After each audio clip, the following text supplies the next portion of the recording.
Hello students, welcome back to my YouTube channel.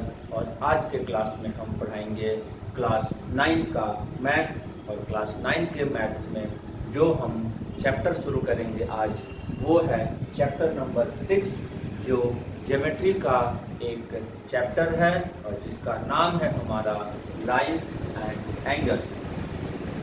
Geometry जो है करीब करीब सभी स्टूडेंट्स को बहुत ही टफ लगता है, हार्ड लगता है, डिफ़िकल्ट लगता है, लेकिन हम इसको कुछ इजी वे में सॉल्व करने का तरीका बताएंगे और सॉल्व करेंगे, जिससे कि ज्योमेट्री भी प्रत्येक स्टूडेंट्स को इंटरेस्टिंग और इजी लगने लगेगा। उम्मीद है हम इस प्रयास में सफल होंगे। तो सबसे पहले जब एक्सरसाइज 6.1 को जब हम स्टार्ट करेंगे, तो जब 6.1 को कोई भी एक्सरसाइज हो, चैप्टर हो, जब आप स्टार्ट करते हैं तो सबसे पहले हमको उसमें रूल्स, प्रॉपर्टीज वगैरह बताना पड़ेगा और जानना पड़ेगा। तो हमको ज्योमेट्री स्टूडेंट्स को थोड़ा सा इसलिए भी टफ और डिफ़िकल्ट लगता है क्योंकि इसमें जो है प्रॉपर्टीज, बेसिक, पीछे का अगर बेसिक नॉलेज अगर नहीं है और उसके बाद हम ज्योमेट्री में आगे बढ़ते हैं तो हमें डिफ़िकल्ट लगेगा। जैसे हम लाइंस और एंगल्स के बारे में पढ़ रहे हैं और लाइंस और एंगल्स के बारे में नॉलेज का अभाव है, जो पिछला क्लासेस हमारा वीक है, तो हमको यहाँ पर टफ लगेगा। तो इसलिए सबसे पहले हम इससे रिलेटेड जो हम एक्सरसाइज चैप्टर स्टार्ट करेंगे उसको हम उसमें क्या रूल्स इस्तेमाल होगा हम उसको बताएंगे। ठीक, सबसे पहले हमारा रूल्स नंबर 1 जो इस्तेमाल होगा इसमें कि कभी भी एक किसी स्ट्रेट लाइन पर एक लाइन इस तरह से स्टैंड है तो इस तरह से हमारा दो एंगल बन रहा है। ये ए बी एक लाइन है और ओ सी एक लाइन जो है उस पर स्टैंड कर रहा है ओ पर। तो यहाँ से जो दो एंगल बन रहा है ये दोनों को प्लस करके इक्वल टू 180 डिग्री होता है। ठीक है, angle A O C plus B O C equal to 180 degree. और इस रूल्स का नाम बोलते हैं हम लोग लीनियर स्ट्रेट एंगल। ठीक है, तो यहाँ पर दो एंगल बना हुआ है। कभी भी किसी भी स्ट्रेट लाइन पर अगर जितना भी एंगल्स बनेगा वो सब का सम 180 डिग्री होगा, क्योंकि स्ट्रेट लाइन पर जो एंगल बनता है कहीं भी वो 180 डिग्री का बनता है। ठीक, रूल्स 2, सेकेंड रूल्स क्या है? जब दो लाइन इंटरसेक्ट करेगा, when two line intersect each other at a point that is here, AB and CD intersect each other at O, then vertically opposite angles are equal and then vertically opposite angle बोलते किसको हैं? जैसे कि हम इसका नाम अगर दे देते हैं 1, इसका 2, इसका 3 and 4। तो जैसा कि मैंने बोला कि vertically opposite angles are equal, then 1 equal to 3 and 2 equal to 4। Angle 1 equal to 3 and angle 2 equal to 4। 1 equal to 3, 2 equal to 4। और इसका रूल्स का नाम है वर्टिकली ऑपोजिट, राइट। तो जब भी हम इस रूल्स को लगाएंगे, इसको लगाएंगे, साइड में रूल्स का नाम लीनियर पेयर लिखेंगे, इस रूल्स को लगाएंगे, वर्टिकली अपोजिट एंगल्स का रूल्स का नाम लिखेंगे, और इसी का यूज करके हमको किसी भी एंगल्स को फाइंड करने बोलेगा, निकाल देंगे, प्रूफ करने बोलेगा, वहाँ भी इस रूल का इस्तेमाल करेंगे। तो हम 1 by 1 ही बताएंगे। 6.1 के लिए ये 2 रूल्स लगेगा इस क्लासेस के लिए। पिछला रूल्स हमेशा अप्लाई होता है मैथ्स में, और इसीलिए मैथ्स शुरू से अच्छा है तो अच्छा है, और नहीं तो फिर टीचर्स का हेल्प से अच्छा किया जा सकता है, राइट। अब जब हम इस एक्सरसाइज से रिलेटेड जब हम रूल्स बता चुके हैं, तो अब हम एक्सरसाइज को भी सॉल्व करेंगे।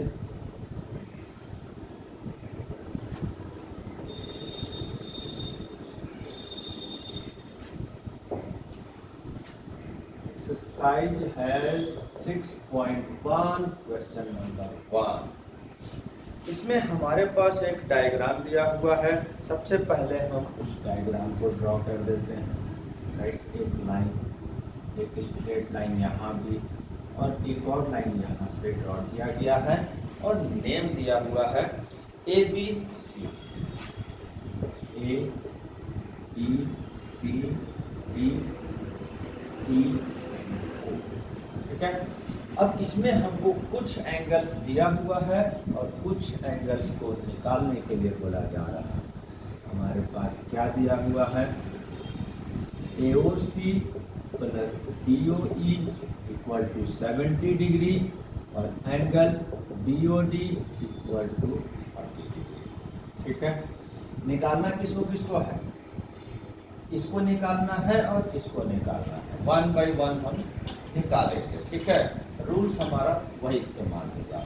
तो सबसे पहले सोचना होगा कि हमको इन दोनों का सम तो 70 दिया हुआ है, ये वाला एंगल 40 दिया हुआ है। तो हम इस 40 होगा तो ये 40 के बराबर हो जाएगा। क्यों होगा, vertically opposite angle AB and CD intersect each other at O, therefore angle BOD और एंगल AOC इक्वल होगा। Since angle AOC equal to angle BOD, तो दिया मैंने, लेकिन रिजल्ट का रूल्स का नाम वर्टिकली अपोजिट एंगल मैंने इसको शॉर्टकट में लिख दिया है। पॉसिबल हो फुल फॉर्म लिख देना है, ठीक है। AOC equal to BOD, BOD हमारे पास कितना है 40 डिग्री, ठीक है। 40 डिग्री आ गया।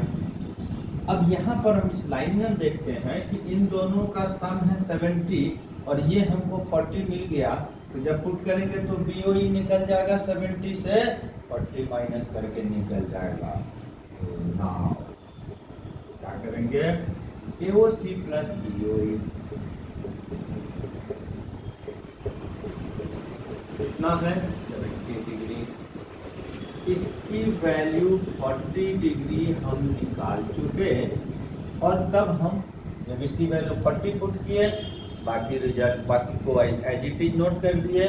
40 हमारा यहाँ जाकर माइनस हो गया, तो आ गया हमारा 70 माइनस 40 और that is equal to 30 degree, ठीक है। एक एंगल को फाइंड कर दिए हम। दूसरा हमको इस एंगल को, हालांकि एक में लाइन पॉइंट और है, एक वर्ड रिफ्लेक्स एंगल COE निकालना है, लेकिन सबसे पहले COE तो पहले निकालेंगे, उसके बाद रिफ्लेक्स में हम क्या करेंगे वो भी हम बताएंगे। अब जब हमको ये पता है, ये पता है, ये निकालेंगे, इन तीनों को एक स्ट्रेट लाइन पर ये तीनों एंगल्स बन रहा है, ये तीनों एंगल को इक्वल टू सम करके इक्वल टू 180 करेंगे, यहाँ से हम COE निकालेंगे। Angle AOC plus BOE plus COE 180 degree. हालांकि इसको लीनियर पेयर नहीं बोल सकते हैं, स्ट्रेट एंगल को बोल सकते हैं, स्ट्रेट एंगल, राइट। क्योंकि लीनियर पेयर मतलब युग्म मतलब दो का, ठीक है, इसीलिए तो इसको हम नाम दे देंगे स्ट्रेट एंगल, राइट। AOC हमको मिल चुका है, कितना है 40 डिग्री, यहाँ निकाले हैं। BOE 30 degree, right. 40 प्लस 30 70, 180, 70 को राइट भेज देंगे, सॉल्व हो जाएगा।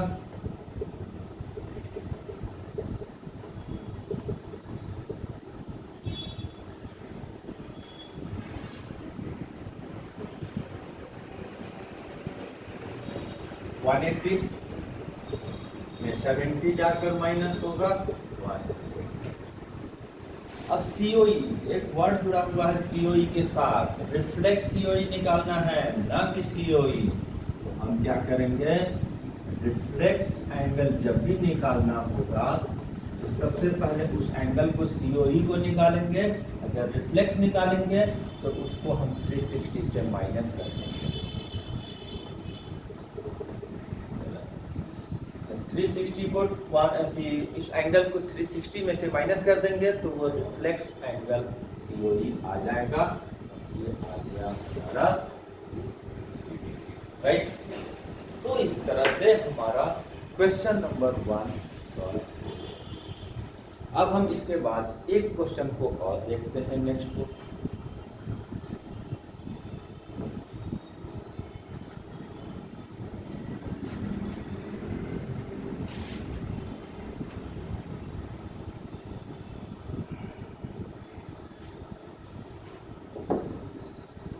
नेक्स्ट क्वेश्चन में क्या है, फिर से हमारे पास एक यहाँ पर डायग्राम दिया हुआ है, राइट। सबसे पहले डायग्राम को ड्रॉ करते हैं।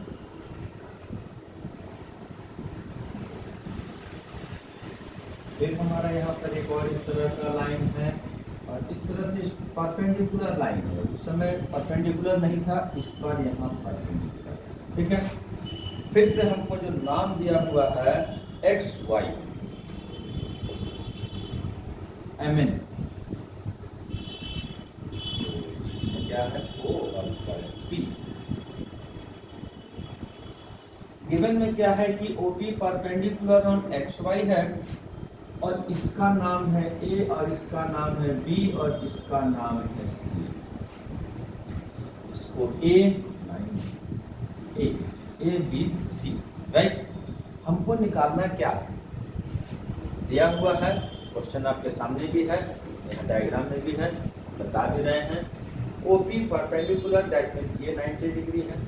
ए और बी का रेशियो हमारे पास दिया हुआ है, कितना दिया है, 2:3, yes. And we have to find the value of C की वैल्यू निकालना है। रेशियो हमको इसका दिया हुआ है, फाइंड हमको सी करना है। कंफ्यूजिंग लग रहा है, बना देते हैं। तो सबसे पहले जब भी कोई एंगल का रेशियो दिया हुआ है अगर 2:3, तो उसकी एक्चुअल वैल्यू क्या हो जाता है, 2x = 3x। एक कांस्टेंट टर्म उसमें मल्टीप्लाई कर देते हैं और वो एक्चुअल वैल्यू हो जाता है। ए बी का रेशियो 2:3 है, एक कांस्टेंट टर्म x लेट कर लेते हैं तो a = 2x, b = 3x। ये कई बार पिछली क्लासेस में भी बताया जा चुका होगा, मैंने बता दिया। अब इन तीनों को प्लस करके, ये चूंकि एक्स वाई एक स्ट्रेट लाइन है तो इन तीनों को प्लस करके 180 डिग्री होगा। Since X Y is line that is straight line, therefore angle XOM plus MOP plus POY equal to 180 degree. इसकी वैल्यू है A, इसकी वैल्यू है P और इसकी वैल्यू है 9, राइट। A का वैल्यू क्या आया है 2x, B का वैल्यू 3x। अब इसको हम अपोजिट साइड में भेज दिए, हम 90 जाकर माइनस हो गया, ये हो गया 5x और ये हो गया 9।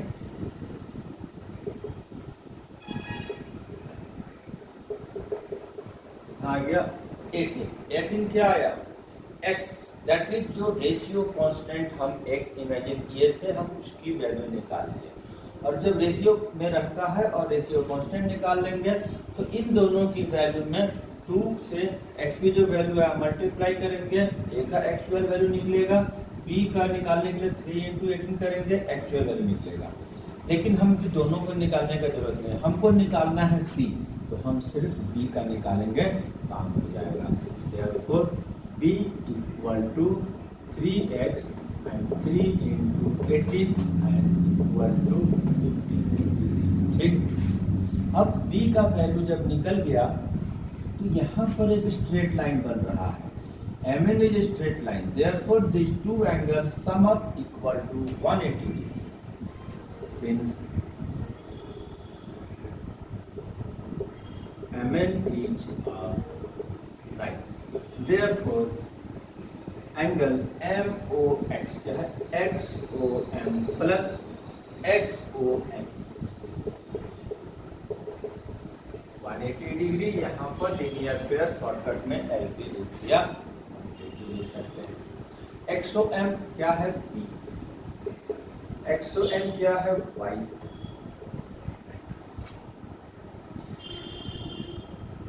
B ये C है, ठीक है।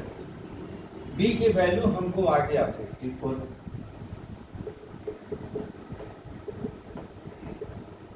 C निकालना है 154,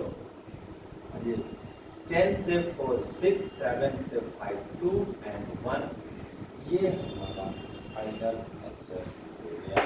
क्या हो गया, एंगल C को निकाल दिया मैंने 126 डिग्री।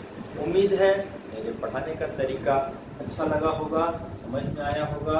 अगर ऐसा बात है तो मेरे YouTube चैनल को लाइक और सब्सक्राइब जरूर कर दें, जिससे कि मुझे आगे और बेहतर ढंग से पढ़ाने का इंस्पिरेशन मिले और मैं पढ़ा सकूं। नेक्स्ट क्वेश्चन नेक्स्ट क्लासेस में, तब तक के लिए थैंक यू।